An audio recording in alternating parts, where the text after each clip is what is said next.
안녕하십니까, 김대한입니다. 오늘은 이제 내일로 다가왔습니다. UFC 301 대회에 출전을 하는 복귀전을 가지는 조제 알도 선수의 과거 그 로우킥의 파워에 대해서 다른 선수들이 얘기해 본 게 있는데 그걸 좀 소개를 드려볼게요.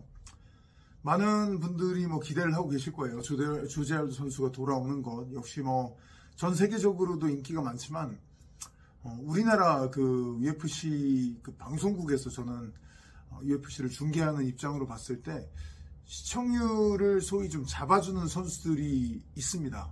당연히 코너 맥그리거 같은 사람 당연히 돌아오면 화제가 되고, 브록 레스너 당연히 옛날에 론다 로우지, 옛날에 프라이드의 에밀리아네코 히오도르, 크로캅 많은 사람들이 있는데, UFC는 참 아이러니한 게 선수들이 굉장히 많이 풀 자체가 되게 넓어졌잖아요. 근데 그만큼 어찌 보면 예전에 K1이나 프라이드에 비해서는 선수들 개개인을 브랜딩하기에는 국내 우리나라 시청자분들의 입장에서 봤을 때는 그렇게 브랜딩하기가 쉽지 않은 것으로 보여요. 저도 오랫동안 K1이나 프라이드 때부터 지금 UFC까지 해설을 쭉 해오고 있는데 술자리나 이런 데 가서 알아봐 주셔가지고 인사 나누고 이렇게 팬분들하고 소통을 하다 보면 그런 분들이 계세요. 물론 요새 UFC를 다 보시는 분들도 계시지만 특히 나이가 좀 있으신 분들 중에는 예전에는 되게 많이 봤는데 K1이나 프라이드 때는 챙겨봤는데 요새 UFC는 누가 누군지 모르겠다. 이래서 조금 덜 보게 된다. 이런 말씀을 하시는 분들이 계시거든요. 그만큼 선수가 많아지고 더 또 하나하나 좀 알기가 쉽지 않을 수 있다는 걸 제가 또 인지를 하고 있어요. 근데 그 중에서 우리나라 시청자분들이 좋아하시는 선수들 중에서 한 명이 조제 알도예요. 너무 호쾌한 타격가이잖아요. 일단 매력이 있는 선수인데 스타일 자체가 너무 우리나라 팬들이 좋아하는 그런 스타일이 아닌가 싶어요.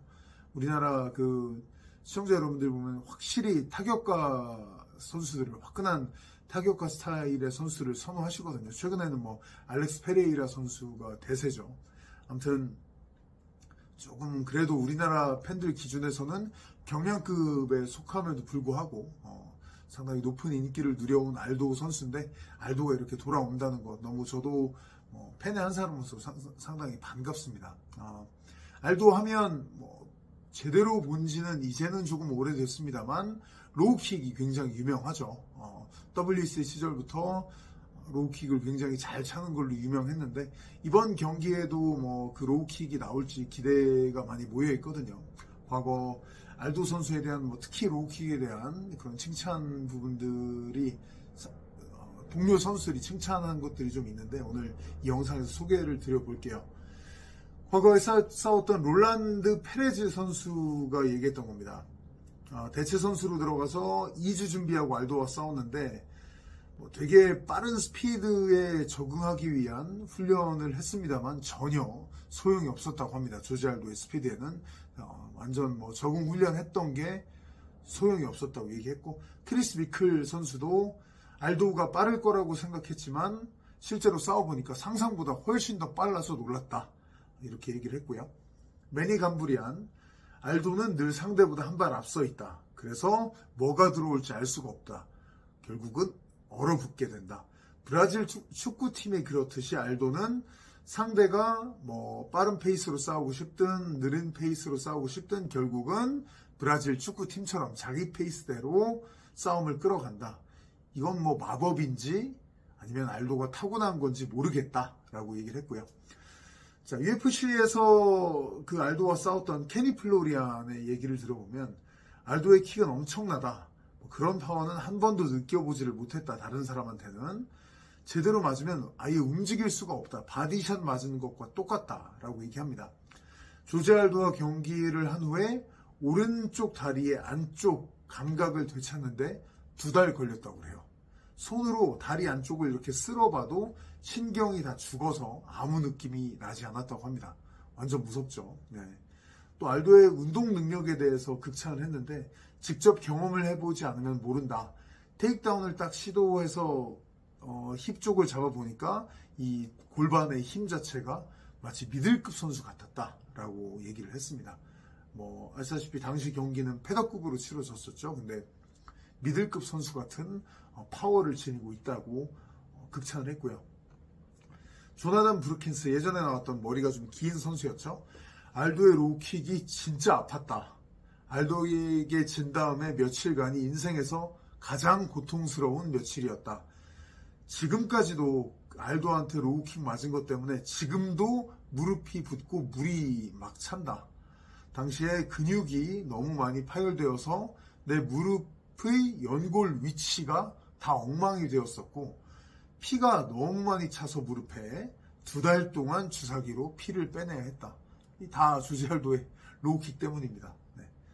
그리고 마크 호미닉, 늘 거리에 대한 자신감이 있었는데 알도는 누구보다도 빨리 거리를 좁혔다. 이 정도면 좀 안전하겠지라고 느끼는 순간에 라이트가 퍽 하고 들어오더라. 킥도 너무 빨라서 언제 킥이 나오는지 알 수가 없었다. 30전 MMA, 25전 킥복싱 경험을 통틀어서 알도의 로우킥이 제일 강했다라고 얘기를 하고 있고요. 유라야 페이버, 알도에게 로우킥을 엄청 맞은 걸로 유명하죠. 알도한테 로우킥 맞았던 게 내 인생 최악의 고통이었다.